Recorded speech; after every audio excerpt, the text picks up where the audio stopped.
Saya rasa rehabilitasi itu penting ya. Walaupun kita belum pernah dengar juga di berbagai pemerintahan ya, termasuk zaman Pak Habibie juga nggak ada rehabilitasi ya. Ya karena nggak diminta, Ya, karena nggak diminta. orang merasa bebas cukup iya, gitu. karena orang merasa nggak penting lah.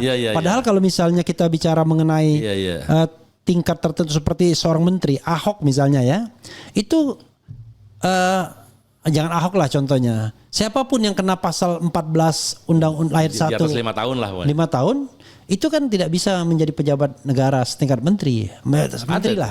Ada tuh. Ada pasal 38 Undang-Undang Kementerian Negara kalau nggak salah. Gitu. Jadi tidak boleh tidak bisa salah satu syarat jadi menteri itu adalah tidak pernah dihukum berdasarkan putusan pengadilan yang berkekuatan hukum tetap dengan ancaman hukuman 5 tahun atau lebih gitu. Itu juga sebetulnya pasal kita harus diuji materi itu.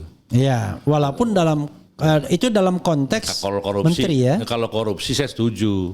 Tuduhan korupsi yang tidak itu gitu. Tapi kalau nih saya bacakan ya. Tidak pernah dipidana penjara berdasarkan putusan pengadilan yang berkekuatan hukum tetap karena melakukan tindak pidana yang diancam dengan pidana penjara 5 tahun atau lebih. Kecuali telah direhabilitasi dalam kurung tapi ini kan. Gitu. Kalau rehabilitasi jadi saya rasa sih saya setuju banget. Dan kita sebetulnya kan punya gerakan itu.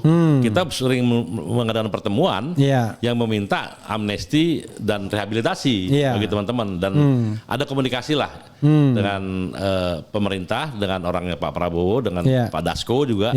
Kita dan itu sedang dengan Pigai juga gitu. Nah itu lagi diproses. Mudah-mudahan menjadi kenyataan tuh. Jadi kita karena terbuka diskusi itu gitu. Kita ya semacam desak juga. Kita direhabilitasi lah gitu loh. Kira-kira seperti itu. Jadi mudah-mudahan lah kita dan itu udahlah penting lah kayak gitu. Kita udah harus meninggalkan cara-cara yang norak lah menurut saya. Menghukum orang. Tapi